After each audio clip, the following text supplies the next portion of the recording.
ጻድቅ ሴብሐከ እግዚኦ በኩሉ ጊዜ ወኩሉ መዋዕለ ሕይወቴ እስመ ኪያከ ይሴቡ ኩሉ ኃይለ ሰማያት ወለከ ስብሐት ለዓለመ ዓለም አሜን።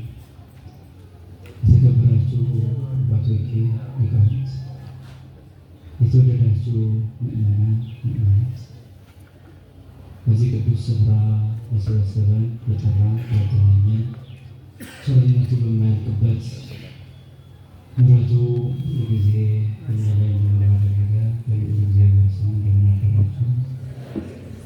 በሀብት ስቦ በረድኤት አቅርቦ በቸርነት ሰብስቦ በመንፈስ ቅዱስ መግቦ ከዚህ ያደረሰን ፍቅረ ሳብን የጠበቀን አምላካችን እግዚአብሔር ስሙ ለዘላለም የተመሰገነ ይሁን። ወሀብአ ወርቀ እግዚኦ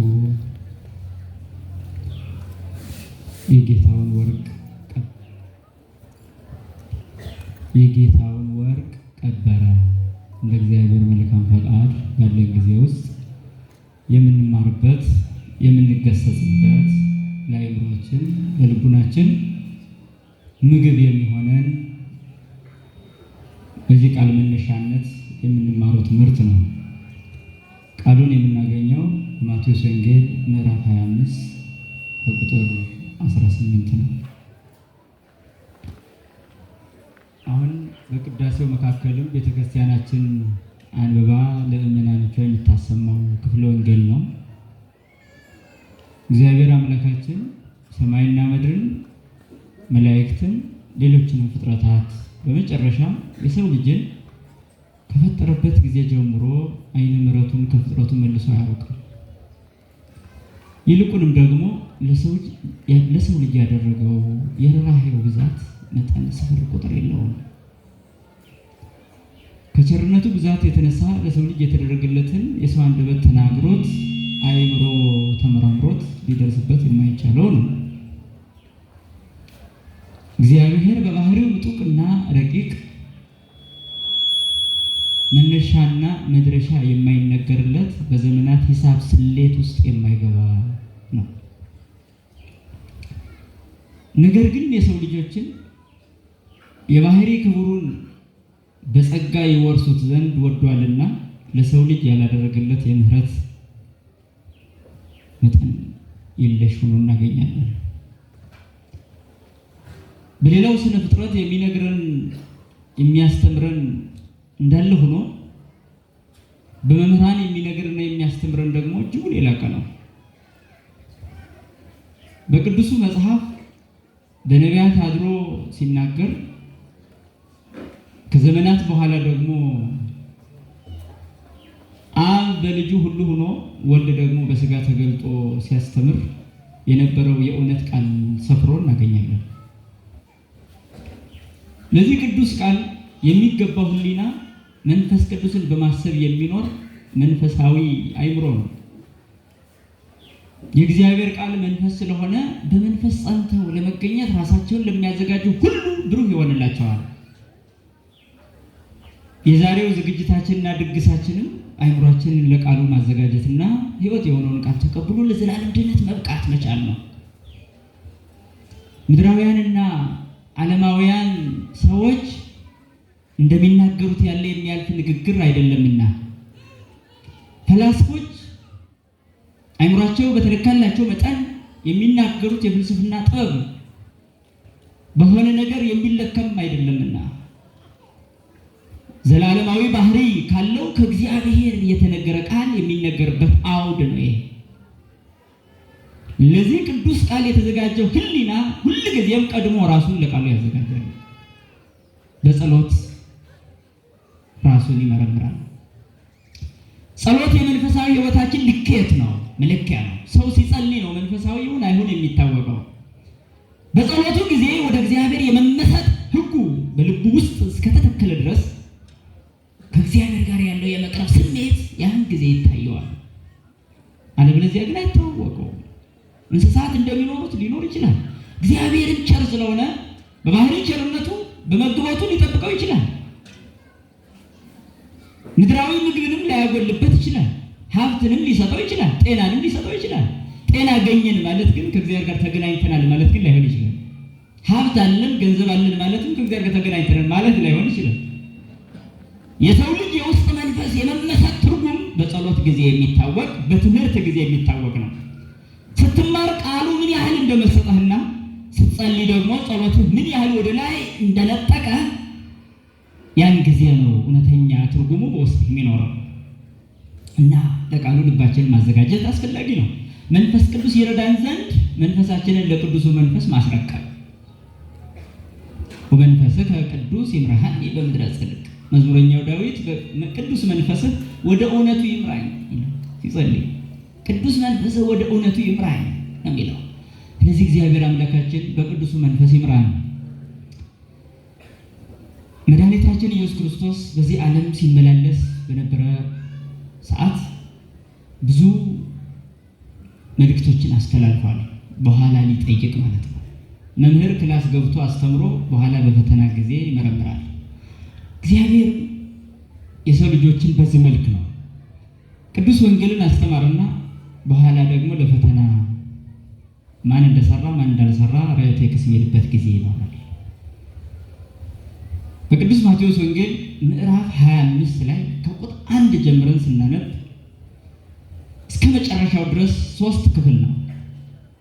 ክፍሉ ማለት ነው 3 ክፍል ነው። የመጀመሪያው ክፍል ስለ 10 ደናግል ይናገራል። ከ10 ደናግል ደግሞ 5ቱ ልባሞች 5ቱ ሰነፎች እንደሆኑ ይነግረናል። ልባሞቹ ልባም የተባሉበትን ምክንያትም ሰነፎቹ ሰነፎች የተባሉበትን ምክንያትም ይዘረዝራል።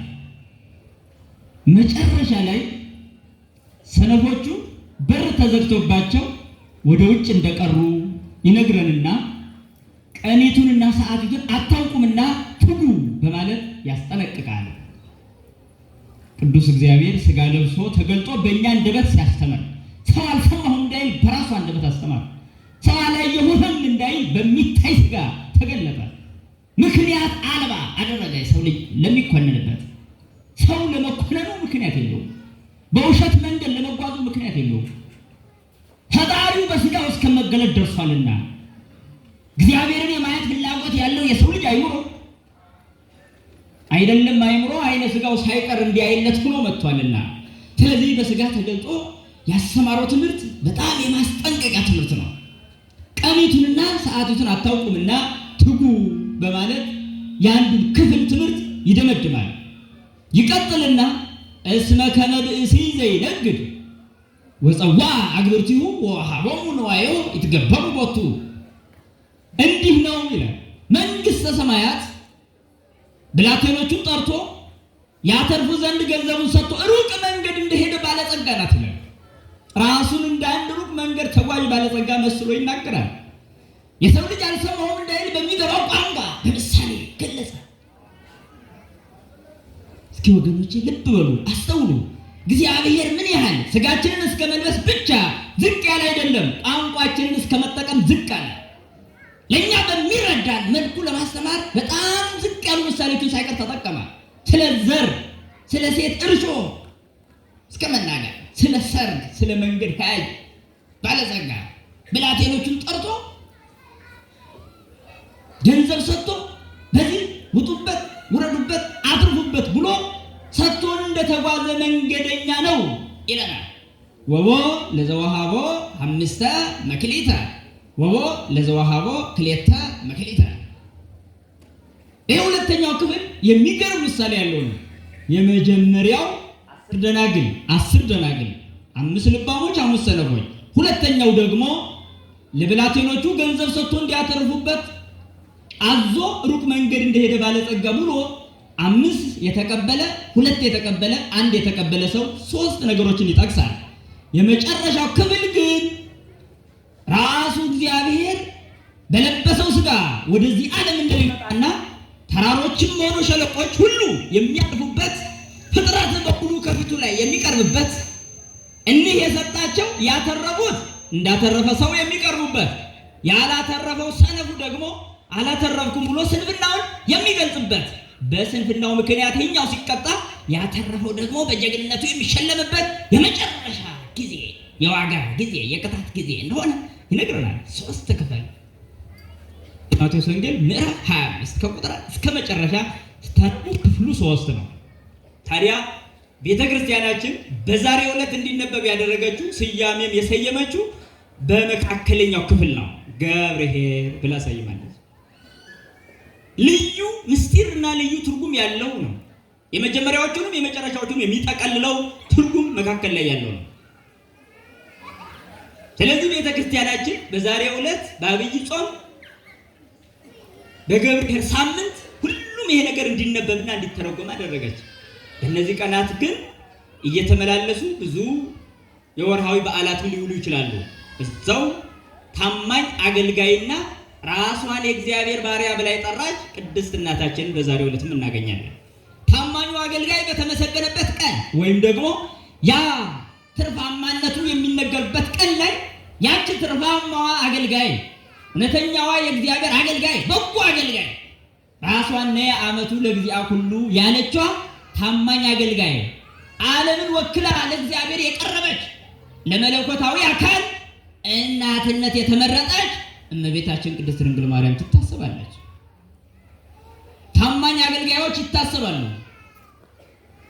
በዚህ ዓለም እንደ እመቤታችን ታማኝ ሆኖ የተገኘ የለምና የመጀመሪያይቱ ሴት ታማኝ አልነበረችም። ሰነፍ አገልጋይ ነበረች። ሰነፍ ባሪያ ነበረች። ማን? ሔዋን። በዛሬው ዕለት የምትታሰባ ሁለተኛይቱ ሔዋን ግን ታማኝ አገልጋይ፣ በጎ አገልጋይ ናት እና እናታችን ቅድስት ድንግል ማርያም እንዲሁ እናተርፍ ዘንድ በሕይወታችን ሁሉ አትለየን። እንግዲህ ቅዱስ እግዚአብሔር በቃሉ እንዲህ ብሎ ይነግረናል። መካከለኛውን ክፍል ያዙልኝ፣ ምሳሌውን መጀመሪያ ያዙልኝ። ምን ይላል? ሩቅ መንገድ እንደሄደ ሰው ለብላቴኖቹ ያተርፉ ዘንድ ገንዘብ ሰጥቶ እንደሄደ ሰው ነው ይላል። ለአንዱ ስንት ሰጣለ? እየመለሳችሁ ለሁለተኛው፣ ለሶስተኛው በሉ ያዙልኝ። መልካም። የመጀመሪያው 5 የተቀበለው ሰው ምን ያደረገ መሰላችሁ? ወሆረ ዝኩ ዘሐምሰ መካልየ ነሳ ወረባ ዲቤሆን ሐምሰ መካልየ። 5 የተቀበለው ወጣ ወረደ፣ ሌላ 5 አተረፈ። ስንት ሆነ? 2 የተቀበለው ወጣ ወረደ፣ ሌላ 2 አተረፈ። ስንት ሆነ? 1 የተቀበለው ሄደ፣ መሬት ቆፈረ፣ ወርቁንም ቀበረ። ስንት ሆነ? ምን አላችሁ? በጣም ጥሩ። እሺ፣ እኒህ 3ቱ ሰዎች እነማን ናቸው? እንግዲህ ጌታው ሊቆጣጠራቸው መጣ። ከባድ ይሄ ነው። ሩቅ ሀገር እኮ ነበር ሄደው። ምን ነው ባልጠበቁት ሰዓት መጣ። ሩቅ ሀገር የሄደው ያ ጌታቸው መጣ፣ ባለጸጋው መጣ። ወአሐዘ የተሐሰቦሙ ወእምድረ ብዙ መዋዕል አተወ እግዚኦሙ ወፀዋዐ ግብርቲሁ ወአሐዘ የተሐሰቦሙ። ያ ባለጸጋ ተመልሶ መጣ፣ ሊቆጣጠራቸውም ጀመረ። ወሆረ ዝኩ ዘሐምሰ መካልየ ነሳ ወይቤ ናሁ ሐምስ መካልየ ዘወሀብከኒ ወረባይኩ ሐምሰ መካልየ። 5 የተቀበለው ቀረበ፣ በደስታ በፈገግታ ወደ ጌታው ቀረበ። ለምን? አትርፏልና፣ የጌታውን ቃል ጠብቋልና ቀረበ። ምን አለ ይነረ? ጌታ ሆይ እነሆ 5 መክሊት ወርቅ ሰጥተኸኝ ነበረ፣ ወጥቼ ወርጄ ያተረፉት 5 ይኸው 10 አድርጌያለሁ አለ። ጌታው ደስ አለው፣ በዚህ በጎ አገልጋይ ደስ አለው። ምን እንዳለ ታውቃላችሁ? ኦ ገብርኄር ወገብር ምእመን ባ ዘበውሁድ ምእመነ ኮንከሪ በብዙ ሰይመከ ባ ውስተ ፍስሓሁ ለእግዚእከ። ምን እንዳለ ሰምታችኋል? አንተ ታማኝ በጎ አገልጋይ፣ በጥቂቱ የታመንክ በብዙ ላይ እሾምሃለሁና ወደ ጌታ ደስታ ግባ አላችሁ። ከቃሉ ጋር ናችሁ። መልካም፣ እንግዲያውስ ተዘጋጁ። ወደ ጌታ ደስታ ግባ። ለምን? ታማኝ ስለሆንክ። ለምን? በጎ ስለሆንክ። ይህ ብቻ መሰላችሁ? ወከማሁ ዘሄ ክልኤተ መካልየ ነሣ ሁለት የተቀበለውም ቀረበ። ጌታ ሆይ ሁለት ሰጥተኸኝ ነበረ፣ ወጥቼ ወርጄ ይኸው እነሆ ሁለት አደረግኩ፣ ስንት አራት አድርጌያለሁ አለ። ያን ጌታ ደስ አለው። ኦ ገብር ምእመን ዘበእሁድ ምእመነ ኮንከ ዲበ ብዙ ሰይመከ በውስተ ፍስሓ ለእግዚእከ። አንተ ታማኝ አገልጋይ፣ በጥቂቱ የታመንክ በብዙ ላይ እሾምሃለሁ። ስለዚህ ወደ ጌታ ደስታ ግባ። ወዘሂ አሃደ መክሊተ ነሣ አንድ ወርቅ ወይም መክሊት የተቀበለው መጣ። ምን ይመልስ ይመስላችኋል? ወይቤሎ ለእግዚኡ ፈሪሄ ወሆርኩ ወከረይኩ ምድረ ወደፈንኩ መክሊተከ ናሁ አሃዱ መክሊትከ። የሚገርም ቀረበ። ይህን ብቻ ያለ መስሏችኋል? ቀደም ብሎ የተናገረው አለ እንጂ ወናሁ ወይቤሎ ለእግዚኡ ናሁ አምረከ ከመ ብእሲ ድሩክ አንተ ተአርር ዘኢዘራይከ ወታስተጋብ ዘኢዘራውከ ወናሁ ፈርሄ ሆርኩ ወከረይኩ ምድረ ወደፈንኩ መክሊተከ። አያችሁ፣ ያልሰራ ሰው ምክንያቱ ብዙ ነው። ምን እንዳለ ታውቃላችሁ? ሌሎቹ 5 ሰጥተኸኝ ነበር፣ ይኸው 10፣ 2 ሰጥተኸኝ ነበር፣ ይኸው 4 ነበር ያሉት። ይሄኛው ግን ገና ሲቀር ምክንያት መደርደር ጀመረ። ምን አይነት ምክንያት? በጣም የሚገርም ምክንያት። አንተ ካልበተንክበት የምትሰበስብ ካልዘራህበት የምታጭድ ጨካኝ ሰው መሆንህን አውቃለሁ። ስለዚህ ሌባ ቢሰርቀኝ፣ ወንበዴ ቢቀማኝ፣ ቀጣቢ ቢያታልለኝ ኋላ ምን ሆናለሁ ብዬ ፈርቼ ሄድኩና መሬት ቆፍሬ ይኸው ገንዘብህን ቀብሬያለሁ። ወናሁ ንዋይከ ይኸው ገንዘብህ እቹ አንዲት ናት። ይኸው አለመስራት ሌላ፣ አለማድረግ፣ አለመውጣት፣ አለመውረድ፣ አለማትረፍ ሌላ። ስምን ምን አመጣው? ምክንያት መደርደርን ምን አመጣው? የማይሰራ ሰው ሁሌም ለምክንያት ጊዜ ይሰጣል፣ ለንግግር ጊዜ ይሰጣል። የማይሰራ ሰው የሰነፍ ሰዎች መለያ ንግግር ማብዛት፣ ምክንያት ማብዛት፣ እግዚአብሔርን ማማረር ነው መለያቸው። የሚሰሩ ሰዎች ሁሌም በእግዚአብሔር ደስተኞች ናቸው። ሐዘንም ቢገጥማቸው፣ መከራም ቢገጥማቸው፣ በሽታም ቢገጥማቸው፣ የንብረት ውድመት፣ የገንዘብ ክስረት ቢገጥማቸውም እንኳ እግዚአብሔርን ያመሰግኑታል። ሰነፎች ግን ለማማረር አፋቸውን ሁሌ እንደከፈቱ ይኖራሉ። ይህ ሰው መውጣት መውረድ ማትረፍ ሲገባው አንድ ተቀብሏል፣ 2 ማድረግ ነበረበት። ቀርቦ ግን ምን አለ? ያለ ማትረፉ ብቻ ሳይሆን መስደብ ነው የጀመረው። ካልዘራህበት የምታጭድ፣ ካልበተንክበት የምትሰበስብ ጨካኝ ሰው መሆኔን አውቃለሁ። ስለዚህ ሌባ ሰርቆብኝ፣ ወንበዴ ቀምቶኝ፣ ቀጣፊ ያታሎኝ፣ ጠብታብኝ በኋላ መጥተህ እንዳትቆጣኝ ምን አደረኩ አለ? ሂጄ መሬት ቆፍሬ ቀበርኩ አለ። ግን ያድነዋል? ይሄ ምክንያት ያድነዋል? መልሱልኝ ሁላችሁ። አያድነው ማለት መልካም እንግዲህ ያስያዙ። አያድነው ያ ጌታው ምን ቢል ጥሩ ነው? ለነዚህ ያለውን ቃል አይደለም ለሱ የነገረው። በጣም የሚገርም ነው። ወገር ሐካይ ወእኩይ በአይቴ ተአምረኒ ዘአርር ዘኢዘራውኩ ወአስተጋብ ዘኢዘራይኩ። ካልበተንኩበት የምሰበስብ፣ ካልዘራሁበት የማጭድ መሆኔን ቤት ታውቀኛለህ።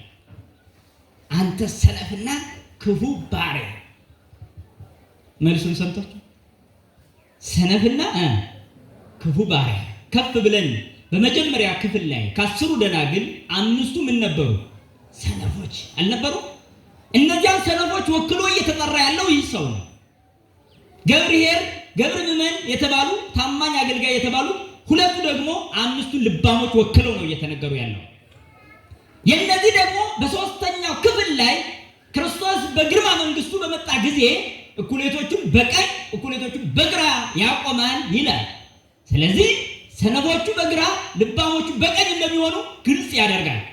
እንደ ገብር ሐካይ እንደ ሰነፉ አገልጋይ ያሉት ሁሉም በግራ እንደሚቆሙ እንደ ታማኙ ባሪያ እንደ ታማኙ አገልጋይ ያሉት ደግሞ በቀኝ እንደሚቆሙ የሚያሳይ ምስጢር ነው። እንዲህና ጌታቸው በጣም የሚገርም ነገር ይናገራል። ምን ይላል? በጣም የሚገርም ይሄንን ገንዘብ ወስዳችሁ 10 ላለው ስጡት፣ ለዘቦ ይሁቦ ወይወስክቦ ወለዘሰ አልቦ ዘሂቦ ይሐይደዎ። ላለው ይሰጡታል፣ ይጨመርለታል፣ ይበዛለት ማለት የሌለውን ግን ያው ያለውን ይወስዱበታል። አስተውሉ። ከዚህ ቃል የተነሳ እንፍራ። ከዚህ ቃል የተነሳ እንንቀጥቀጥ። ከዚህ ቃል የተነሳ ልባችን ስብር ይበል፣ ህሊናችንን ቁርጥ ይበል። ልብ በሉ ምን ይላል ቃሉ? በጣም የሚገርም ንግግር ነው። ላለው ይሰጡታል፣ ይጨመርለታል። ለሌለውሳ ያው ያለው ይወሰድበታል፣ ባዶውን ይቀራል። አንድ ያለው ስላላተረፈ ያው አንዱ ይወሰድበታል። ማትረፍ አልቻለምና መውጣት መውረድ አልቻለምና ምክንያት ደርዳሪ ነውና። ስለዚህ ይሄንን ወለእኩይ ሰገብር ወሐካይ አውጽእዎ አፍአ ሀባሃሎ ብካይ ወሐከስነን። ይሄንን ሰነፍ ባሪያ ግን እጅና እግሩን አስራችሁ ወደ ጨለማው ወርውሩት ይላል። ስለ ቃሉ የቃሉ ባለቤት የተመሰገነ ይሁን። ከባድ ቃል ነው። ይሄንን ሰነፉን ባሪያ እጅና እግሩን አስራችሁ ወደ ውጭ ጥሉታል። ጥርስ ማፋጨት ወዳለበት፣ ስቃይ ወዳለበት ጣሉታል። ይሄንን ቃል እስኪ ሙሉን ትርጓሜ ባንመለከት እንኳን ጥቂቱን የሚመጥነን ያክል እንውሰደው። ውሃ ላይ የቀረበ ሁሉ ውሃን አይጨርስም፣ ጥቂት ነው የሚጠጣ። ምግብ ላይ የቀረበ ሁሉ ምግብ አይጨርስም፣ ጥቂት ነው የሚበላ፣ ያቅሙን ያክል ነው። ከቅዱሱ ወንጌል ከማዕዱ ቀርበን ጥቂቱን እንበላለን፣ የሚሆነን ማለት ነው። ስለዚህ ተወዳጆች ልብ እንበል። ሩቅ መንገድ የሄደው ማን ይመስላችኋል?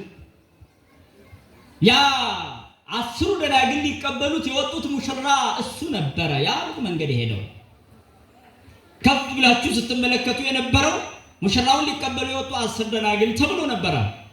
ያ ሙሽራ በዘገየ ጊዜ ሁሉም እንቅልፍ ብሏቸው እንደነበር ታስታውሳላችሁ። በጣም ጥሩ። ያ ሙሽራ ነበር አሁን ደግሞ መንገድ የሚሄድ ባለጸጋ ሆኖ የተገለጠው። ያ ባለሰርጉ፣ ያ ባለዳሱ፣ ያ 10 ደናግል ሊቀበሉት የወጡት ሙሽራ ዓለምን ሊያድን ወደዚህ ዓለም የተገለጠው እውነተኛው ሙሽራ በሰርጉ ቀን ራሱን አርዶ ለታዳሚዎች ያበላው መኑ ዘሬ አመራዊ ለጠባ ስጋሁ በጊዜ ከብካቡ ወይትበላ ለግሙራ። በዓለም ላይ በሰርጉ ቀን ታርዶ የተበላ ሙሽራ ማለት ይላል። በመስቀል ላይ ታርዶ ለበጎቹ ምግብ የሆነው እረኛ በግን ይበላል እንጂ በግ እረኛውን ይበላል። ከዓለም ሕግ ውጭ ነው፣ ከዓለም አሰራር ውጭ ነው። ኦርቶዶክሳዊት ቤተክርስቲያን ለዘላለም የተሰወሩ ምስጢራት የሚገለጡባት ቤት ናት። አስተውለ ስማ፣ ልብ በል። በዓለም ላይ የሌለው ታሪክ በቤተክርስቲያን ይኖራል። በዓለም ላይ ያልተደረገ ምስጢር በቤተክርስቲያን ይደረጋል። 10 ደናግል ሊቀበሉት የወጡት ሙሽራ ለበጎቹ ራሱን አርዶ የሰጠው ሙሽራ ነው። ለሙሽራይቱ ማዕድ ሆኖ ምግብ ሆኖ የቀረበ ሙሽራ ነው። እሱ ሙሽራ ሊቀበሉት በመጡ ጊዜ በሩን ዘግቶ አላስገባ ያላቸው ሰዎች እንዳሉ ታስታውሳላችሁ። እነዚህም ሰነፎቹ ናቸው። መብራት ይዘው ዘይት ያልያዙ ከደጅ እንደቀሩ ቅዱሱ መጽሐፍ ይነግረናል። አዎ ዝቅ ብለን እንየው። ይህ ሙሽራ ለብላቴኖቹ ገንዘብ ሰጥቶ አጥሩበት ብሎ ወደ ሩቅ ሀገር ሄደ ይለናል። እሱ ወደዚህ ዓለም ከመጣበት ጊዜ ጀምሮ ለሰው ልጆች የሰጠው ማትረፊያ ከፍጥረት ዓለም ጀምሮ የሰጠውን ለማስታወስ ይናገራል። የሰው ልጅ ከተፈጠረበት ጊዜ ጀምሮ ከዚህ ዓለም በሞት እስኪለይበት ጊዜ ብዙ ገንዘብ ተሰጥቶታል። ገንዘብ የምላችሁ የሚቆጠር ወረቀት ወይም ደግሞ ቸንች ሳንቲም እየነገርኳችሁ አይደለም። እግዚአብሔር አምላክ ለሰው ልጅ በጥንተ ተፈጥሮ የሰጠውን አካል መግለጫ ነው። ተፈጥሯዊ አካላችንን ያሳያል። ያ የጌታውን ወርቅ ቀበረ የተባለው የተሰጠውን ወርቅ ነው የቀበረው። እኛም ተፈጥሯዊ አካላችን ከራስ ፀጉር እስከ እግር ጥፍራችን ድረስ ያለው አካል ወርቅ ነበረ። ይህን አካላችንን ቀበር ነው። ወዴት እንደቀበር ነው እንፈልግ እና ይህ ሙሽራ ነበር ወደ ሩቅ ሀገር የሄደው ለፍጥረቱ የሚመጥናቸውን አካል ለሁሉም ለእያንዳንዳቸው ወለለ አሐዱ በአምጣነ ይግቡ ወሀቦሙ ለእያንዳንዱ በሚቻላቸው መጠን ሰጣቸው። አጭርም ይሁን ረጅም፣ ቀጭንም ይሁን ወፍራም እያንዳንዱ ሰው የሚመጥነው አካል ተሰጥቶታል። ረጅሙ በአጭሩ እንዳይቀና፣ አጭሩም በረጅሙ እንዳይቀና፣ ወፍራም በቀጭን፣ ቀጭን በወፍራም መቅናት የለም። ይህ በሌለበት እግዚአብሔር ለእያንዳንዱ የሚችለውን ያክል አካል ሰጥቶታል። የእያንዳንዱን አካል በሃይማኖት የመጠበቅ ግን የሱ ድርሻ ነው። የእያንዳንዱን አካል በቅድስና መጠበቅ ግን የሱ ድርሻ ነው። ታዲያ የጌታውን ወርቅ የቀበረው ሰነፉ እዚህ ጋር እንፈልገዋል። 5 ይቀበል፣ 2 ይቀበል፣ 1 ይቀበል፣ በጥቅሉ በዚህ ዓለም ያለንን ሰዎች የሚወክሉ ሰዎች ናቸው። እነዚህ በምሳሌ የተገለጡት ሩቅ መንገድ ሄደ የተባለው እግዚአብሔር ምን ያህል ከሰው ልጆች አእምሮ በላይና ከፈላስፎች ሕሊና የራቀ መሆኑን ያመለክታል። ሩቅ መንገድ ሄደ ማለት ፍጡራን በማያውቁበት ባህሪ ይኖራል ማለት ነው። ሀበይ በጽሖ ሕሊና ሰብ ወይ ዘመላእክት አእምሮ፣ የመላእክት አእምሮ የሰዎች ሕሊና የማይደርስበት ተብሎ ይነገራል። ማን? እግዚአብሔር። በዚህ ዓለም ያሉ ተመራማሪዎችም ሆነ አዋቂዎች፣ ሳይንቲስቶች ጥቂት እንኳን ማግኘት የማይችሉት ሩቅ ነው እግዚአብሔር። ስለዚህ እግዚአብሔር ሩቅ መንገድ ሄደ ማለት ሰውን ፈጥሮ ነገር ግን በባህሪው ባይታወቅነት ይኖራል ማለት ነው። አስተውሉ። ሰውን ፈጥሮ ነገር ግን በሰዎች አእምሮ ልኬት አይደለም የሚኖረው። በሩቅ ባህሪው በረቀቀ ባህሪው ይኖራል። ታዲያ ከነዚህ ተፈጥሯዊ አካል ከተቀበሉ ሰዎች 5 የተቀበለው ወጥቶ ወዶ አልተረፈ ማለት እግዚአብሔር በሰጠው አካል እያንዳንዱ ሰው ሰርቶ ወጥቶ ወርዶ አትርፎ ለድሃ መጽውቶ በሃይማኖት ተጠብቆ ቤተ ክርስቲያንን በማገልገል እድሜውን ያሳለፈ እንደሆነ አንተ ታማኝ አገልጋይ፣ በሰጠው አካል ተሰርተህበታል፣ ተጠምቀህበታል፣ መጽውተህበታል፣ ሰግደህበታል፣ እጅህን ወደ እኔ ዘርግተህበታል። ማተፍ ዓይንህ የው ቅዱሳት መጻሕፍት እንዲመለከቱ አድርገህበታል። ጆሮህ ቅዱስ ቃሌን እንዲሰሙ አድርገህበታል። አተረፍክበት። ወርቅ ማለት ነው። ሕሊናህ መልካም እንዲያስብ አድርገህበታል። አእምሮህ በተስፋ ወደ እኔ ሁሌ ተዘርግቶ ይኖራል። ስለዚህ ማትረፍ ወሳጣዊ አካላችንም አፍአዊ አካላችንም ለእግዚአብሔር የተዘረጋ ነው። ስለዚህ ይህንን በአግባቡ የተጠቀመ በወሳጣዊ አእምሮ ወደ ዓለም ያልሸሸ ከእግዚአብሔር ያራቀ እሱ ወርቁን አተረፈበት፣ አካሉን አተረፈበት። በአፋዊ አካል በስግደት በጾም በጸሎት ያገለገለ እሱ አተረፈ።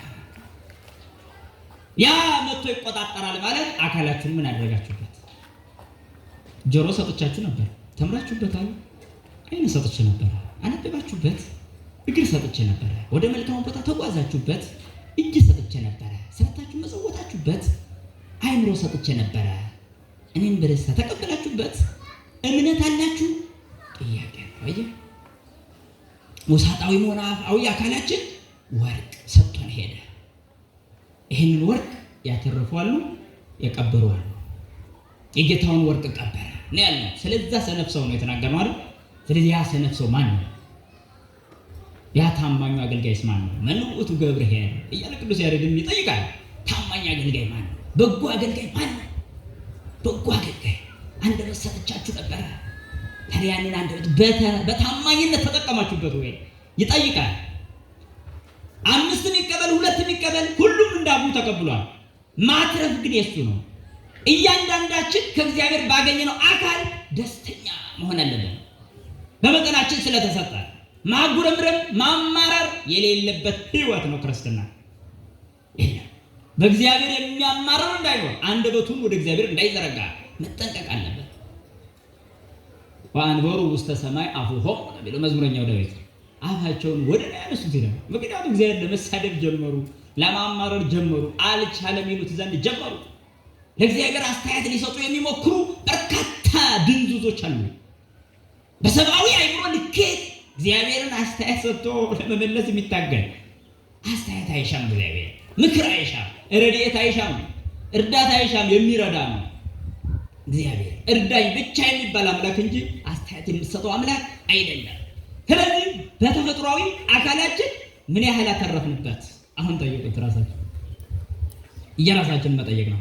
ተፈጥሯዊ አካላችን ምን ያህል ዓይናችን ንጹህ ነው? ምን ያህል አንደበታችን ንጹህ ነው? ምን ያህል ጆሮአችን ንጹህ ነው? ምን ያህል? እዚህ ላይ የጌታውን ወርቅ ቀበረ ማለት እግዚአብሔርን ልናመሰግንበት የተፈጠረ አንደበት ለክፉ ወሬ፣ ለክፉ ሐሜት፣ ለተንኮል በዋለ ጊዜ፣ ለሽንገላ በዋለ ጊዜ የጌታውን ወርቅ ቀበረ። አንደበቴ የእግዚአብሔር ወርቅ ነበረ። ስለዚህ ክፉ ተናገርክበት ማለት ቀበርከው ማለት ነው። አላተረፍክበትም። ልታመሰግንበት ነበር የተሰጠኸው፣ ልናመሰግንበት። እባርኮ ለእግዚአብሔር በኩሉ ጊዜ ወዘልፈ ስብሐቲሁ ውስተ አፉየ። መዝሙረኛው ዳዊት በመዝሙር 33 ላይ ጌታዬን ዘወትር አመሰግነዋለሁ፣ ምስጋናው ሁልጊዜ በአንደበቴ ነው ይላል። ሁልጊዜ በአንደበቴ ነው። የሚገርም እኮ ነው። ስለዚህ ነው ማትረፍ ይባላል ወገኖቼ። ማትረፍ፣ አካልን ማትረፍ ተመልከቱ። በእጃችን ማትረፍ። ሰው ይሰራል፣ ይሰበስባል፣ ነገር ግን ይበትናል፣ ይሰጣል፣ ያደርጋል። ስለዚህ እጅም ነው አትራፊ ይሆናል። ይሄ ማትረፍ ይባላል። ይሄ ሰው ምን ይባላል? አንተ ታማኝ አገልጋይ ወደ ጌታ ደስታ ግባ። በጥቂቱ ታምነሃል ማለት በዚህ ዓለም ፈራሽ በስባሽ በሆነው አካል ታምነሃልና የማይፈርስ የማይበሰብስ አካል እሰጥሃለሁ። ለዘላለማዊ ትንሣኤ፣ ለዘላለማዊ ሕይወት የሚያበቃ ትንሣኤ ሥጋን እሰጥሃለሁ። ለምን? ይኸው አሁን በሚታመም በሚቆስል መከራ በሚቀበል እጅና እግር መልካም ሰርተህበታልና። ሕመምንም ሆነ መከራን የሚሻገሩ እጆች መልካም የሚያደርጉ እጆች ናቸው። እና ይህን ነው ማትረፍ የተባለ። ታዲያ በተቃራኒው የጌታውን ወርቅ የቀበረው ግን ገንዘብ ይዞ የማይመጸውተውን እጅ እግር ይዞ ወደ መጥፎ ነገር የሚጓዘውን ሁሉ የጌታውን ወርቅ ቀበራል። ውስጣዊ አይምሮውን ለክፉ ነገር የተጠቀመውን ወንድሙን ለመጥላት ብቻ ውስጡ የሚያመላልሰውን ይሄ የጌታውን ወርቅ ቀበረ ይባላል። ስለዚህ ነው አካሉ ለክፉ ነገር ተጠቅሟልና የሰው የጌታውን ወርቅ ቀበረ። ታዲያ ምን ብሎ ይመልሳል? እንዲህ አይነት የቀበረው ሰው ግን ሲመልስ አካል ሰጥቶት ሳለ ምክንያት የሚፈጥረው አንተ ካልዘራበት የምትበትን ማለት ምንም መልካም ባንሰራም እንኳን በቸርነት ልታድነን ስለምትችል ስለዚህ ባልሰራም ምንም አይደለም ብዬ ነው ብሎ ስንፍናውን ይገልጻል። ስንፍናውን ይገልጻል። አይደለም፣ እንደዛ አይደለም። ስራ እንድንሰራበት የተሰጠንን አካል በስንፍና ምክንያት ነገ ምክንያት ለመደርደር ብለን መተኛ የማይገባ መሆኑን ይናገራል። እኔ አካል ሰጥቼ ሳትሰሩ ጽደቁ ያልኩበት ጊዜ መቼ ነው ብሎ ይመልሳል። ሳትሰሩ ጽደቁ መቼ አልኩኝ? የኔ ቸርነት የሚጨመረው ስራችሁ ላይ ነው። ሰው የሚችለውን እንዲያደርግ ነው የተፈጠረው። ስለዚህ ነው አካልን ወርቅ ብለን ጠራ ነው በቅዱስ መጽሐፍ። አካሉን ምን አደረገ? ክፉ ሰራበት። ይሄ መቅበር ይባላል። ሁለተኛው ጠባያዊ አእምሮ ነው ወርቅ የተባለው። አምስትም ሆነ ሁለት የተቀበሉ አንድ የተቀበለ ማለት ጠባያዊ አእምሮ የተፈጠረለት ሰው ማለት ነው። ጠባያዊ አእምሮ ማለት የሰው ልጅ ሲፈጠር በመጀመሪያ የተሰጠው አእምሮ ነው። ይሄ ተፈጥሯዊ አእምሮ ማለት ነው። እግዚአብሔር ሰውን ሲፈጥር እንደ ሌሎቹ ፍጥረታት ያለ አእምሮ የፈጠረው አይደለም።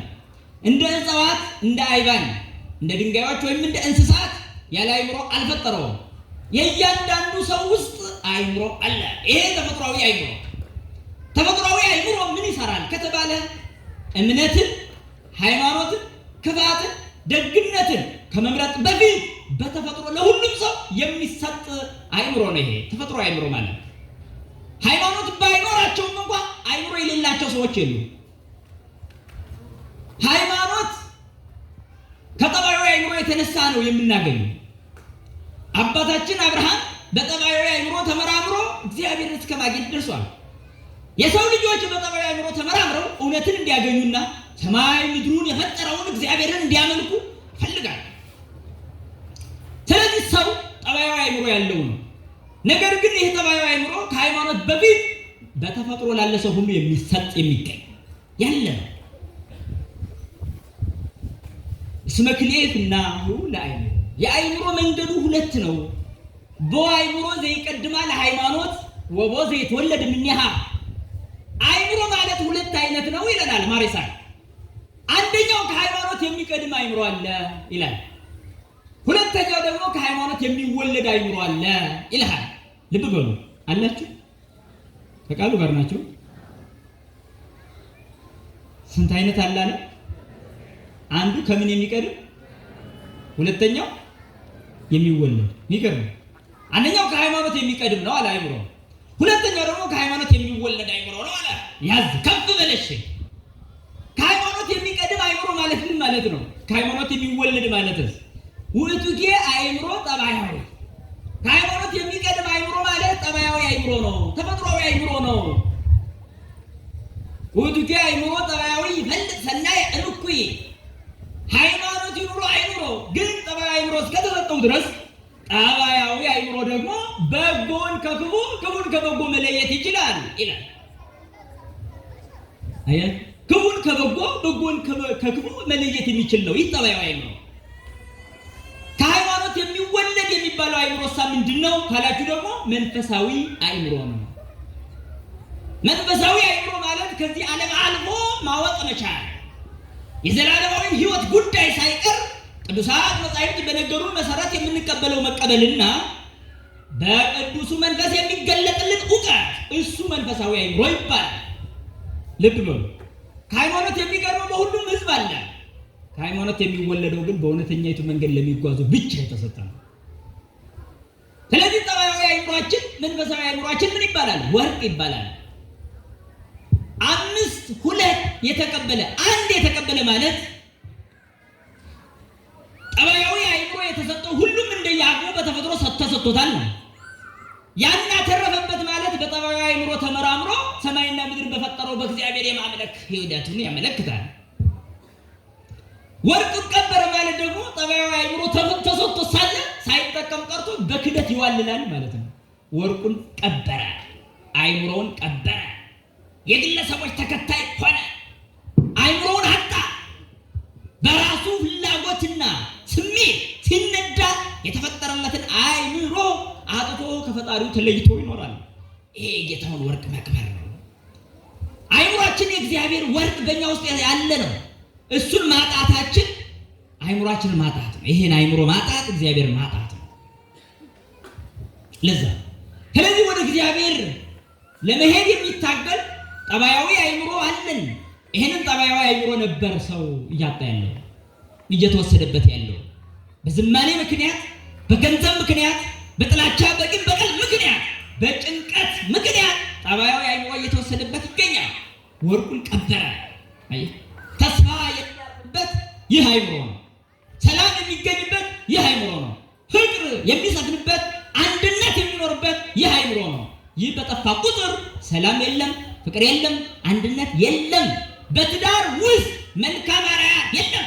ልጆችን በሃይማኖት የማሳደግ ስሜት የለም። አይምሮ የለምና ይሄ ጌታውን ወርቅ ቀበረ። ሰነፍ ባሪያ ማለት ነው። ሰነፍ ባሪያ አይምሮን ከመጠበቅ በላይ ትልቅነት፣ አይምሮን ከማስወሰድ በላይ ልቅነት፣ ውርደት የለም። ለሰው ልጅ ትልቁ ወርቅ ትልቁ ዕንቁ አይምሮ ነው። ይህንን አይምሮ ሰው እያጣ ይገኛል። ገንዘብ ቢኖርህም እንኳን አይምሮ እስከሌለ ድረስ አትጠቀምበትም። ስልጣን ቢኖርህም እንኳን አይምሮ እስከሌለ ድረስ አትጠቀምበትም። ቤት መኪና ሙሉ ሊኖር ይችላል፣ አይምሮህ ግን የለም፣ ተወሰደ። ለዛ ኦርቶዶክሳዊ አስተሳሰብ ከእያንዳንዳችን ህሊና ጠፍቶ ወንድም እንኳን ደባይድ የሚታየው እግዚአብሔር መጥቶ ሊቆጣጠረን እንደነገረን ሰምታችኋል። ሰጥቻችሁ ነበር አይምሯችሁ። ለምንድን ነው ግለሰብ የተከተላችሁበት? ለምንድን ነው የተዋረዳችሁበት? ለምንድን ነው ከፍታን አታችሁ ዝቅ ያላችሁበት? በዚህ አይምሮ እኮ ተጠቀሙ ነበር የሰጧችሁ። አይምሮ እንደሌላቸው እንስሳት። ለዚህ ነው ቅዱሱ መጽሐፍ እንዲህ ይለናል፣ ሰብእሰን ዘክቡር ውእቱ ኢያእመረ ወኮነ ከመ እንስሳ ዘአልቦ ልብ። ሰው በጠባያዊ አይምሮ የከበረ ነበረ፣ ነገር ግን ጠባያዊ አይምሮ እንደሌላቸው እንስሳት ሆነ። ልብ እንደሌላቸው እንደ ፈረስ በቅሎ ሆነ። ለዚህ ነው የሚንጠላጠለው ሰው። ለዚህ ነው ከሚስት በላይ የሚበልገው። ለዚህ ነው ከባሏ በላይ ሌብነትን የምትፈጽመው። አየው፣ አይምሮ ማጣት እንደ እንስሳ አደረገን። ከራስ ገንዘብ ውጭ ሌላ መመኘትና በወንድምህ ሀብት መቅናት፣ የሁሉ የመጣው ከአይምሮ ማጣት ነው። ይሄ ምን አደረጋቸው? የጌታውን ወርቅ ቀበረ። ይሄ ሰው አስተውል። አይምሮ ቢኖረን ኑሮ ዘላለማዊ እግዚአብሔርን በቅን ልቡና የመከተል ስሜታችን የበለጠ ከፍ ይለን ነበረ። ነገር ግን በምድራዊ አስተሳሰብ የወረደ ህሊና እግዚአብሔርን የማግኘት ድሉ የወረደ ነው። አያችሁ፣ ሁሉ ጊዜ ቤተክርስቲያናችን የምታስተምረን። ላይለ ይኩን ህሊናክሙ በሰማይ ያህሉ ልብክሙ። ህሊናችሁ በላይ ይሁን፣ ልባችሁን በሰማይ ይኑር። ምን አይነት ግሩም አነጋገር ነው! ልባችን በሰማይ ይኑር ምን ማለት ነው? አካላችን በምድር እያለ እንኳን ልባችን በሰማይ ይሆናል። ለምን? በስደት ሀገር ሆኖ ሀገሩን የማይናፍቅ ማን ነው ከእናንተ? ማን ነው የተወለደበትን ሀገር የማይናፍቅ? የተገኘበትን እትብቱ የወደቀበትን የማይናፍቅ ከእናንተ ማን ነው? ኧረ ማንም ካላችሁ እንግዲያውስ ሀገራችን ይህ አይደለም። ሀገሬ የሚመስለው ካለ እዚህ ምድር ላይ ሀገር የለውም። ኦርቶዶክስ ላይ ነው ሀገሩ። ወለነስተዘ ውስተ ሰማይ ሀገረና ይልሃል ሐዋርያው ቅዱስ ጳውሎስ። ምስክር ከፈለግ እኛ ሀገራችን በሰማይ ነው። ስለዚህ ሀገርህን ትናፍቃለህ ማለት ነው። አየህ፣ በምድር ላይ በምናደርጋቸው ነገሮች እረክተን አናውቅም፣ አያረካንም። ጠግበን አናውቅም፣ አንጠግብምም። ለዚህ ነው ቅዱሱ መጽሐፍ እንዲህ ይለናል፣ በላዕክሙ ወኢትጠግቡ፣ በላችሁ አትጠግቡም፣ ሰተይክሙ ወኢትረዊዑ፣ ትጠጣላችሁ አትረኩም፣ ትለብሱ ወኢትነውኩ፣ ትለብሳላችሁ ግን አይሞቅም ብሎ ይናገራል። ምን ማለት ነው? በዚህ ዓለም ለበስን ብትሉም እንኳን ብርዱ አይቀርም፣ በላን ብትሉም እንኳን ረሃቡ አይቀርም፣ ጠጣን ብትሉም እንኳን ጥምአ ነፍሱ አይቀርላችሁም ማለት ነው። ስለዚህ አይምሮ እስካለ ድረስ ወደ ላይ ከፍ ማለትን ያመጣል። አስተውሉ ኦርቶዶክሳውያን፣ ከዚህ ዓለም ልክስክሶች ጋር አትልከስከሱ። አጋንንት ጋር አያችሁ፣ ኮብላይ ባሪያ ጋር ምን ያልከሳከሳናል? ኮብላይ ባሪያ ጥፉ ኮብላይ ባሪያ ማለት ከእግዚአብሔር የኮበለለ ባሪያ። ዲያብሎስም እንጂ መልአክ ነበረ፣ ዲያብሎስም እንጂ የእግዚአብሔር ቅርብ ነበረ። ነገር ግን ኮብላይ ባሪያ ሆነና ወደዚህ ዓለም ተጣለ። እኛም እሱን ተከትለን አይምሯችንን አጣንና ወደዚህ ዓለም ተወረወርን። ነገር ግን ምሕረቱ ብዙ ነውና የሰው ልጅን እንደወደቀ ይቅር፣ እንደጠፋ በዛው ጠፍቶ ይቅር አላለም። መጣና እረኛችን ሊፈልግ ተገለጠ። በዚህ ዓለም በጨለማ ውስጥ ስንድበሰበስ አገኘን። በጎቹ እረኛ አጥተው ተቅበዝብዘው ነበር። እንዘ ከመ አባግዕ ትሳኮዩ ወይእዜኒ ግቡ ሀበ ኖላዊክሙ ወዐቀቢሃ ለነፍስክሙ። እናተነ ሐዋርያው ቅዱስ ጴጥሮስ እንደ ጠፉ በጎች ትቅበዘበዙ ነበረ ይላል። እንደ ጠፉ በጎች ትቅበዘበዙ ነበረ። አሁን ግን ወደ እረኛችሁ ግቡ ተመለሱ ትላለህ። አያችሁ፣ ይህንን ጠባያዊ አይምሮ ዲያብሎስ ተረክቦት ይጫወተው ነበረ። አንዳንዱን ድንጋይ ሲያስመልክ፣ አንዳንዱን ወንዝ ሲያስመልክ፣ አንዳንዱን ዶሮ፣ በግ፣ ፍየል ሲያስመልክ፣ አንዳንዱን ዘንዶ ሲያስመልክ ነበር። ከባል ያሉ ደግሞ ከፍ ብለው ፀሐይ፣ ጨረቃን ያመልኩ ነበረ። ነገር ግን እግዚአብሔር እንድንጠፋ አልፈለገምና እረኛችን ተገለጠ። የእስራኤል እረኛ ሆይ አድምጥ ያለው መዝሙረኛው ነቢይ እንዴት ተፈጸመ? አድምጥ፣ እግዚአብሔር የኔ ዋህቦ ዘይሃጣኒ ያለው የነቢዩ ቃል ተፈጸመ። እግዚአብሔር እረኛዬ ነው የሚያሳጣኝ የለም አለ። አየህ፣ በጠባያዊ አይምሮዬ ተመራምሬ ይደርስበት ዘንድ ተሰጥቶኝ ሳለ ነገር ግን በሰይጣን ምክር ተታልዬ ወደሁ። እረኛዬ ግን መጥቶ አቀፈኝ፣ የሚያሳጣኝ የለም፣ በለመለመ መስክ ያሳድረኛል ይለናል። ልምላሜ ነፍስ የሚገኝበትን የቤተ ክርስቲያን መሰረት ያመለክታል። አስተውሉ ወገኖቼ፣ እንደ ጠፉ በጎች ትቅበዘበዙ ነበር። አሁን ግን ወደ እረኛችሁ ወደ ነፍሳችሁ ጠባቂ ተመለሱ አለ። በምድር የምንመለሰው በአይምሮ። ይሄን አይምሮ ካጣን እንዴት እንመለሳለን? እጅ እግራችን መልካም የሚሰራ ቢመስልም እንኳ አይምሯችን እስከጠፋ ድረስ እግዚአብሔርን የማግኘት እድላችን በጣም አናሳ ነው።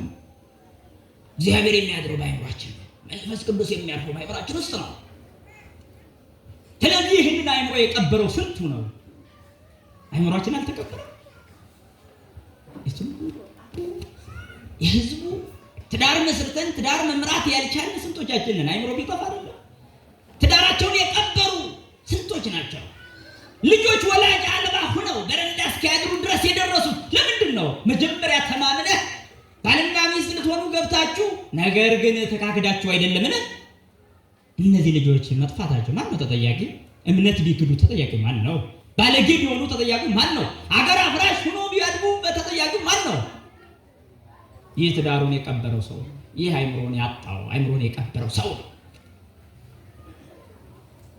ስሙኛላችሁ? ከቃሉ ጋር ናችሁ? በጣም ጥሩ። እስኪ ምን ጠባዩን አይምሮ ጠብቆ ያለው ማን ነው? በተአምር ፍለጋ ራሳችንን ያጣንበት ጊዜ አለ።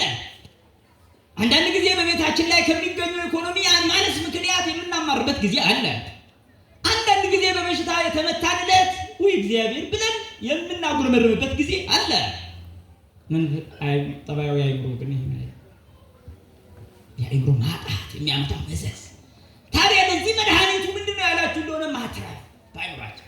የምናተርፈው ግን ጠባያዊ አይምሯችን ስንጠብቅ ነው። ቅበተ አእምሮ አይምሮን መጠበቅ። አየህ፣ ምድርን ቆፈረ፣ የጌታውን ወርቅ ቀበረ። ዓለምን ቆፈርናት፣ አይምሯችንን ቀበር። በዓለም ውስጥ በዓለም ፍላጎት ስበት አይምሯችን እስከተቀበረ ድረስ እግዚአብሔርን የምናገኝበት ምስጢሩ ምንድን ነው? ቤት ነው። እንዴት ነው ታዲያ? በዚህ አይምሮ ነው ሃይማኖትም የሚጠበቀው። ይህንን አይምሮ እስካጣን ድረስ ሃይማኖት እኛ ጋር አይቀጥልም። አየህ፣ እምነት እኛ ጋር አይቀጥልም። በሚታዩ ነገሮች እንሸወዳለን። በሚመጣው መከራና መዘዝም እንሸወዳለን። ጠላት ሲደነፋብን እንፈራለን። ለምን? አይምሮ የለም። አይምሮ እስካለ ድረስ ግን ሰማዕትነት አለ። አይምሮ እስካለ ድረስ ጽንዓት፣ ጭካኔ አለ፣ ድፍረቱ አለ። ስለዚህ ይህንን አይምሮ የቀበረው ስንቱ ነው? እዛ ነው አይምሮን የቀበረውን ጌታ ምን ብሎ ይጠራዋል? አንተ ሰነፍ ባሪያ አለ። ተመሰገነ። ወደ ጌታ ደስታ ገባ ተባለ? አልተባለም። ስለዚህ ኦርቶዶክስ አይምሮ እየጠፋብን ነው። አይምሮ እየተሰረቀብን ነው። ሁሉም ለቤቱ ዘበኛ ይቀጥራል፣ ለንብረቱም ጠባቂ ይሾማል፣ ኪሱንም አጥብቆ ይጠብቃል። አይምሮን ግን እየጠበቀ አይደለም። ወሬ ይጥለዋል፣ የሐሰት ፖለቲካ ያሸንፈዋል፣ ዘረኝነት ነው ጉዶት ይወስደዋል፣ የግለሰብ ተከታይነት ያጠፋዋል። ታዲያ በዚህ ሰዓት አይምሮ አለ በእግዚአብሔር የመታመን የልብ ጉልበታችን የት አለ? የአይምሮ ወደ እግዚአብሔር የመመሰጥ ስሜቱ የት አለ? ይህ መሰረቅ ይሉሃል፣ መቅበር ይሉሃል። እንቀበራለን። ገብረ ሀካይ መባል ሰነፍ ባሪያ ይሉሃል። ታዲያ ከእመቤታችን ጋር የእግዚአብሔር አገልጋይ ሆነ ብላ ልትመሰክር የምትችለው ማን ናት ከእናንተ? እስኪ እናቶች፣ እናታችሁ ማን ናት? በዲያብሎስ ምክር ምክንያት ራሷንም ሆነ አዳምን የጎዳችዋ ሔዋን ናት እናታችሁ? እናትን ምሳሌያችሁ እሷ ናት። ከክብሯ የወደቀችዋ ሔዋን በኋላ በልጇ ምክንያት ብትድንም፣ ያቺ ዲያብሎስ ምክር ያታለላት ሔዋን፣ ዲያብሎስ የክፉ ብስራት ያመሰራት ሔዋን፣ የሞት ምክንያት ቃየልን የወለደችዋ ሔዋን እሷ ናት እናታችሁ። ጠባያዊ አይምሮዋን ያበላሸችዋ ያች እሷ ናት እናታችሁ። አይደለችም ካላችሁ ከሷ ተችላችሁ ተገኙ። ለባላችሁ የህይወት ምክንያት እንጂ የሞት ምክንያት አትሁኑ። ሔዋንን ላለመሆን ባልሽን ማዳን ነው። ስንቶቻችሁ ታማኝ ናችሁ? ብዙ ጥፋትና ክፍተት ቢኖርበትም እንኳን ባሏን ልታደል የምትታገለው ሰማዕት ማናት? ከናንተ ታማኙ አገልጋይ ማናት? ከናንተ ቤተ ክርስቲያን በኔም ትተርፋለች ብላ የምታስበዋ ጀግና ሴት ማናት? ከናንተ ልጇን በሃይማኖት የምታሳድገዋ ያች ጀግና ሴት ማናት? እስኪ የመጀመሪያይቱ ሔዋን አይደለሁም ካል ሁለተኛይቱ ሔዋን ለመሆን ሞክሪ። ሄሮድስ ልጇን ሊገልባት በራውን ሁሉ በመከራ ስትንከራተት የነበረችዋን እናት እሷን ትሆኛለሽ። ምክንያቱም የዓለምን አደራ ተሸክማ መጥታለችና። ክርስቶስ የዓለም አደራ እግዚአብሔር አብ ልጁን ወደዚህ ዓለም ያድነው ዘንድ ልኮታልና መድኃኒትን ተሸክማ ሸሸች። ሕይወትን አዝላ ሸሸች፣ ለዓለም መድኃኒትን ታተርፍ ዘንድ።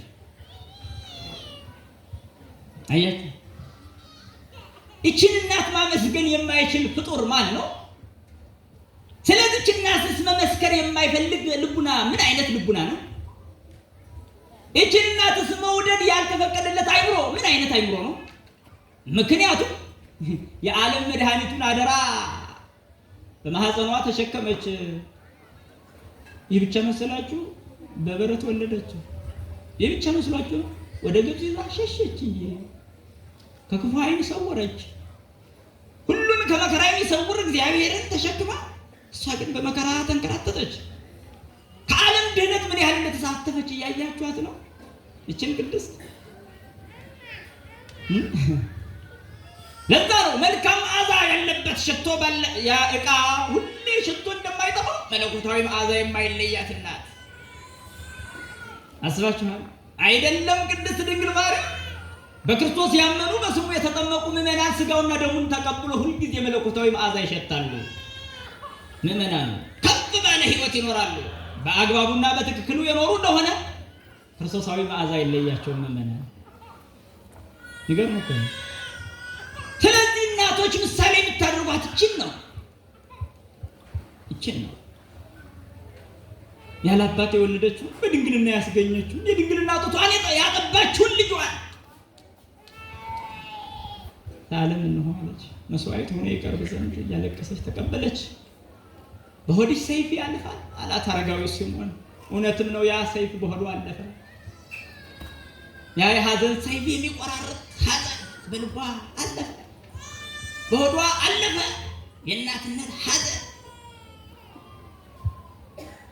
መድኃኒቱ ግን ያደርግ ዘንድ የመጣውን አይተውምና በመስቀል ላይ ከፍ አለ። ከምድር ከፍ ባልኩ ጊዜ ሁሉም ወደ እኔ ስባለው ብሏል። ጠባያዊ አእምሯቸውን ጠብቆ ወደ እሱ ለሚቀርቡት ሁሉ በሩን ከፈተ። ዓለም በሙሉ ወደ እሱ ይሰበሰብ ዘንድ ጠራ። ዝቅ ብሎ አይደለም የተሰቀለው፣ ከፍ ብሎ ነው። ለምን? ዓለም በሙሉ ያየው ዘንድ። ከፍ ብዬ በተሰቀልኩ ጊዜ ሁሉን ወደ እኔ ስባለው ባለው ቃሉ መሰረት እኛ ኦርቶዶክሳውያን ወደ እሱ የመሳባችን ዝንባሌ ጎልቶ የሚታይብን ሰዎች ነው። ስለዚህ የምትድንበትን የመዳን በር ሰጥቶ ሳለ በግለሰቦች ተረትና ምሳሌ ጠፍተህ እንዳትቀር መጠንቀቅ አለብን። ገንዘብና ሀብት ንብረት በሙሉ ነገር ምንም መልስ ሊሰጡ አይችሉም። ለዛ ይህንን ህብረት ነው የሰጠን። ከእናቱ ጋር ምን አደረገን? ወስዶ አደረገን፣ አቀረበን። ለቅዱስ ዮሐንስ እንኋት እናትህ ብሎ ሰጠ። ስለ እመቤታችን እናገር ዘንድ ትፈቅዳላችሁ? አሁን ፈቅዳለን ካላችሁ በዚህ ብላቴና አንደበት አይደለም በመላእክት ተነግሮ የማይዘለቅ ምስጢር በውስጡ አስቀምጧልና ምን እንላለን? የልጇን ምስጢር እሷ በልቧ ደብቃ እንዳስቀመጠችው የድንግል ማርያምን ምስጢር ምዕመናን ሁሌም በልባቸው ደብቀው ይኖራሉ። ወትወዲው ውስጥ ልባ በልቧ ውስጥ ተጠብቀው ነበር። ስለዚህ ስለ እመቤታችን ያለንን ምስጢር በልባችን እንጠብቀዋለን። የምንናገረው ጥቂቱን ነው። ሰማይ ወምድር ሲያቡጂ እስመ ለፈጣሪሆሙ በከርስኪ ጾርክዮ። ሰማይ ምድር ያመሰግኑሻል፣ በሆድሽ እነሱን የፈጠራቸውን ተሸክመሻልና። መላእክት ወሊቃነ መላእክት ይሴብሑኪ፣ መላእክት ሊቃነ መላእክት ያመሰግኑሻል። ይገርም እኮ ኪሩቤል ወሱራፌል ይሴብሑኪ እስመ ለመስተጽእኖሙ በዘባንኪ ሀዘልክዮ። ኪሩቤልም ሱራፌልም ያመሰግኑሻል፣ በጀርባቸው የሚኖረውን እሱን አንቺ ደግሞ በጀርባሽ አዝለሽዋልና። ጉዳዩ እንዲህ ቀላል አይደለም ወገኖች። ታማኝ አገልጋይ ናት እመቤታችን። ስለዚህ ታዲያ እናቶቻችን እስኪ ታማኝ ሁኑ። ለትዳራችሁ ታማኝ በሆናችሁ ጊዜ የታመኑ ልጆችን ታፈራላችሁ። አይምሮ ጠባያቸውን ጠብቁላቸው። ጠባያዊ አይምሯቸውን ጠብቁላቸው። ልጆቻችሁ የስልክ ናቸው፣ የእናንተ አይደሉም። የቴሌቪዥን ናቸው፣ የላፕቶፕ በቃ ትርኪን ያስለምድ ናቸው። አይምሯቸው ግን የወላጅ አይደለም። ወደ እግዚአብሔር ቀና የሚል አይምሮ ፍጠሩላቸው። ብዙዎቻችን መውለድ እንጂ ማሳደግ እየቻልን አይደለምና፣ ስለዚህ ነው ታማኝ አገልጋይ ማን ነው? የጌታውን ወርቅ ያልቀበረ ማን ነው? እግዚአብሔር ልጅህን ወርቅ አድርጎ ሰጠህ፣ አንተ ግን በእውቀት ማሳደግ ሲገባ በድንቁርና ቀበርከው። ልጅህን ቀበርከው። ስታጎርስ ስታለብስ የምትወድ ትመስላለህ፣ አይደለም፣ አትወደውም። አይምሮን እስካልጠበክለት አትወደውም። እግዚአብሔር ገላውን ነው የሚፈልግን፣ አይደለም አይምሮን ነው። የልጆቻችን ጠባይ አይምሮ ሳይቀር የተቀበረ ነው።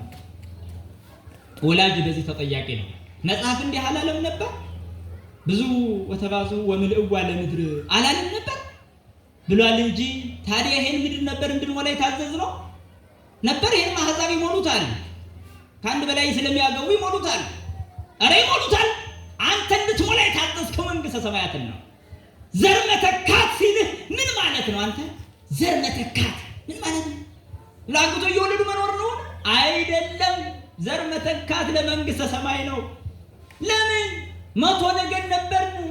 ታዲያሳ ከ100 ነገድ አንዱ ጠፋ። መላእክት 100 ነገድ ሆኖ ተፈጥረው አንዱ ሲጠፋ የሰው ዘር ተተካ። ያ የሰው ዘር መንግስተ ሰማያትን የሚሞላ ነገድ እስኪሆን ድረስ በዚህ ዓለም ይኖራል።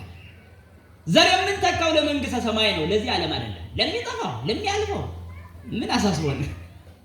ዘር መተካት ማለት ቅዱሳንን ማፍራት ማለት ነው። ወንበዴ ማፍራት አይደለም፣ ሌባ ማፍራት፣ አጭበርባሪ ማፍራት አይደለም፣ ሱሰኛና የአእምሮ ጥገኛ ትውልድ ማፍራት አይደለም። ዘር መተካት ይሉሃል ቅዱሳንን ማፍራት ነው።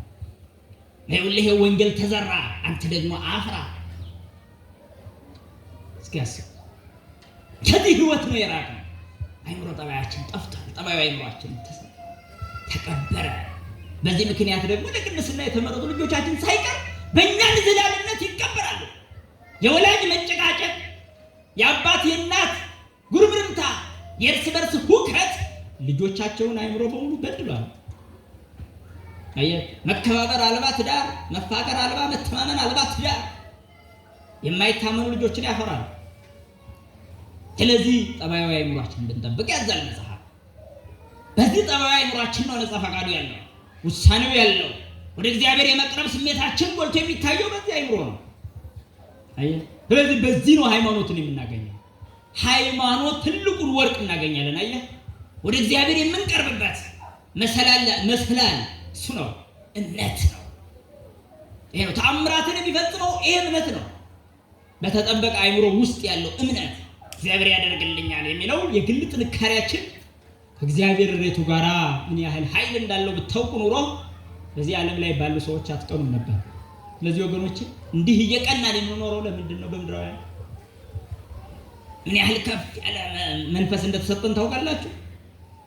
ለዚህ ነው አእምሮአችን እየረከሰ እየተቀበረ የሚኖረው። ለምን ይሆን? ሐዋርያው ቅዱስ ጳውሎስ ወኢትትመንሰው በፍትወት ከመ አረሚ እለ ይአምሩ ለእግዚአብሔር፣ እግዚአብሔር ይኑር አይኑር እንደማያውቁ አረማውያን በስጋዊ ፍላጎት አትጥፉ ይላል። እግዚአብሔርን እንደማያውቁ በስሙ እንደማይጠሩ አረማውያን በፍትወት አትጥፉ፣ በፍላጎት ብዛት አትጥፉ። የሰው ልጅ ፍላጎት ገደብ የለሽ ነው። ክርስቲያን ግን ቆርጦ ይጥላል። በዚህ ሰዓት ክርስትና ይባላል። አየህ፣ ሰማዕትነት ነው። ሰማዕትነት አንገት መቆረጥ ብቻ አይደለም። የአካል መፈለጥ የአንገት መቆረጥ ብቻ የሚገድበው አይደለም። ያ ሰይፍ እስኪመጣ ድረስ አየህ፣ በፍላጎታችን አለመሸነፍ እሱ በራሱ ሰማዕትነት ነው፣ ያለ ደም።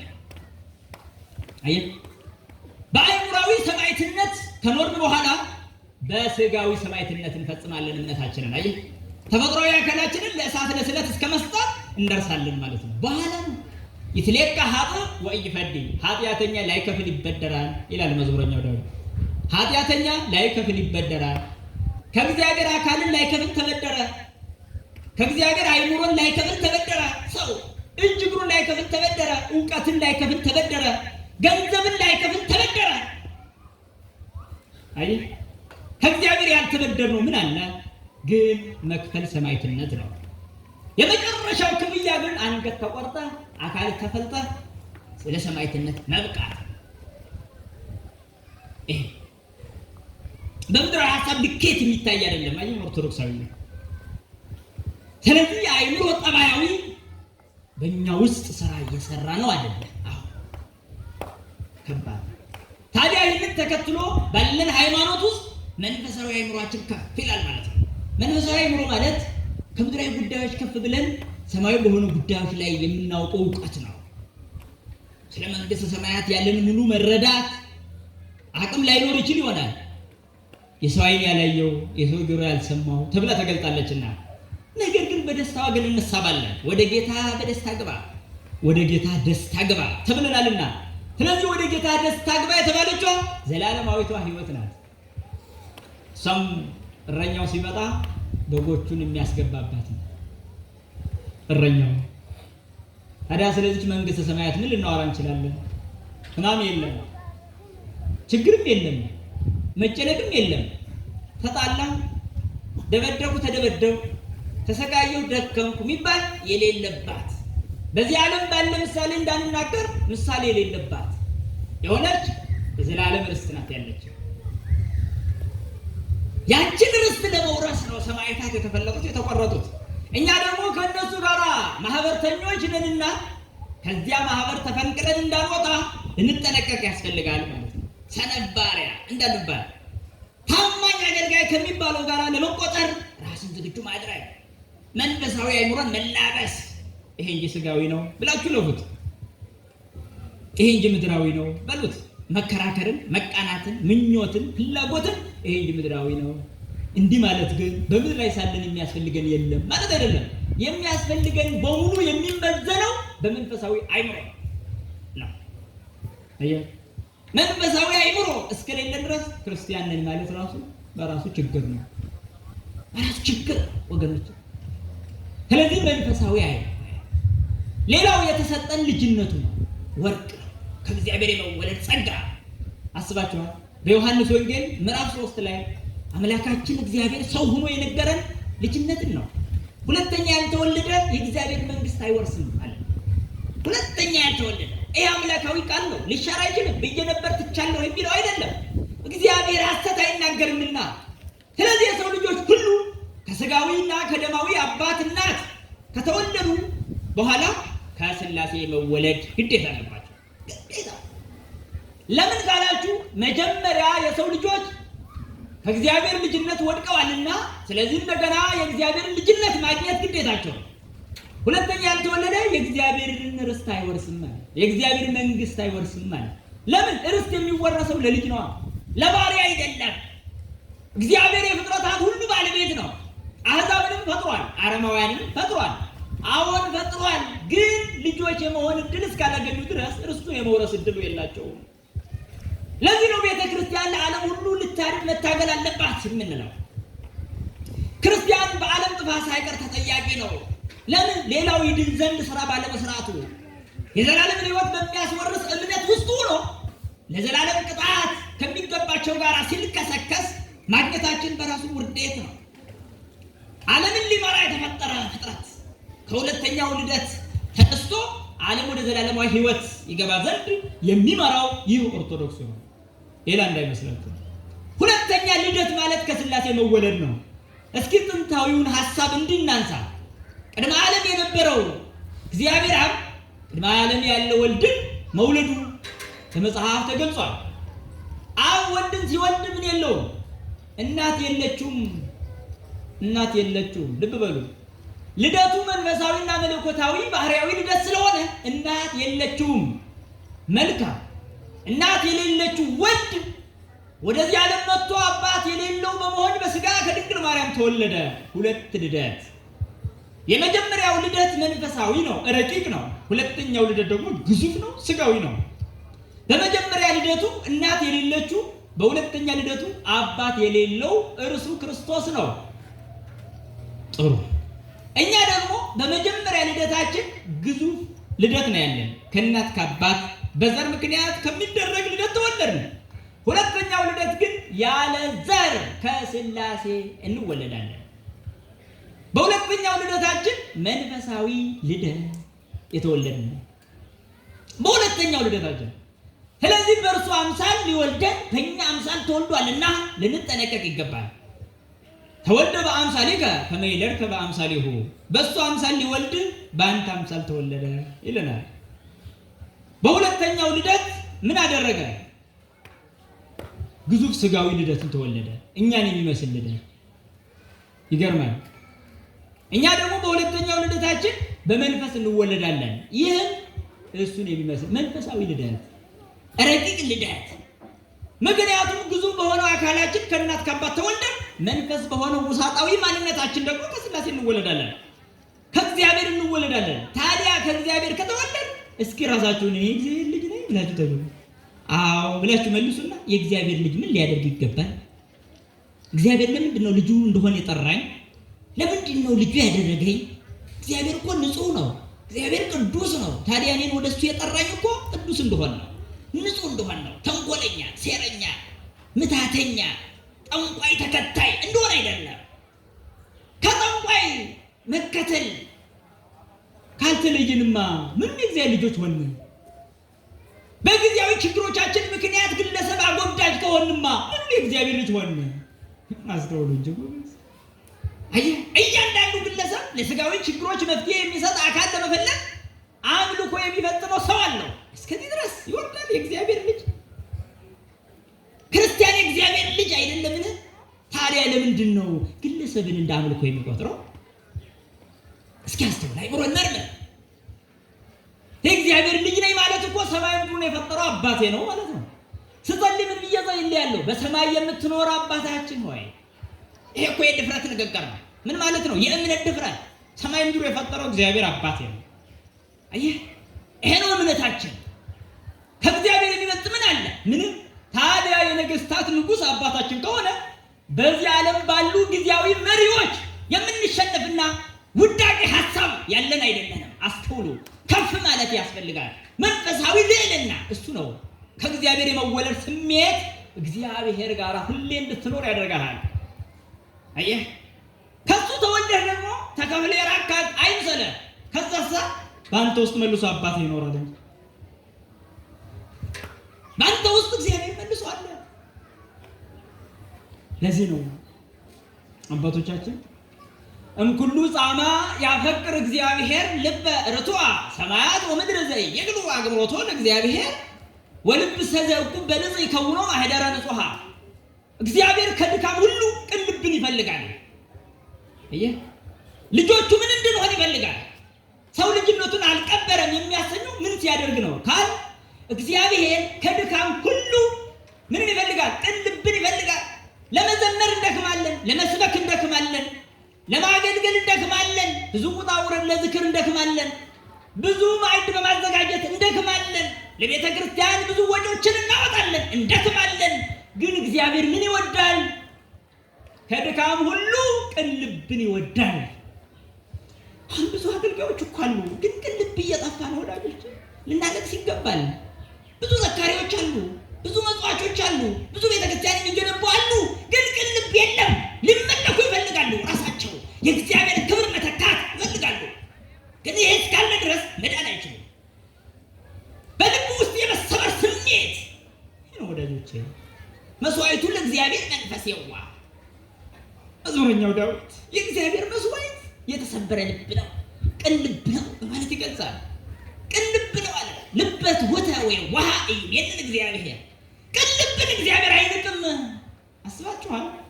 እኒህ ቃላት ልባችንን ለመስበር በቂ ነበሩ።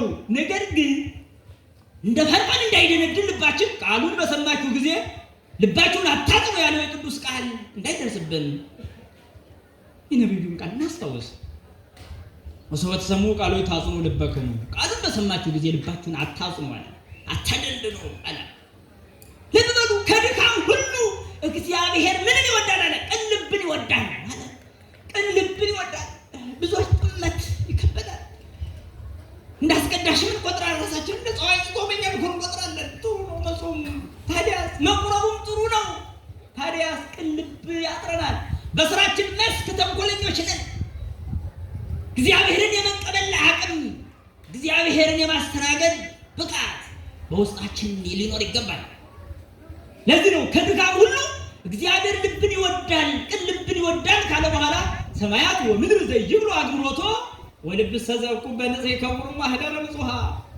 ሰማይ ምድር የማይችሉት እግዚአብሔር አለ በንጽህና የተጠበቀ ልብ ግን ማደሪያው እንዲሆን ያደርገዋል። አየህ፣ የልጅነት ስሜት ወዴት ከፍ አለ? እግዚአብሔር በአንተ ውስጥ እስኪያል ድረስ። እውነት ነው፣ እግዚአብሔር ሰው በሰራው አያድርም። ራሱ በፈጠረው ልብ ውስጥ፣ ራሱ በፈጠረው አይምሮ ውስጥ ያድራል። ያንተን ልብ ማደሪያ ሊያደርግ ፈለገ። አንተ ግን ልብህን ቆለፍከው፣ በእሾህም አጠርከው። ደጅ ቆሞ ያንኳኳል፣ የሚከፍትልኝ ካለ እገባለሁ፣ ከሱም ጋር እራት እበላለሁ ይላል።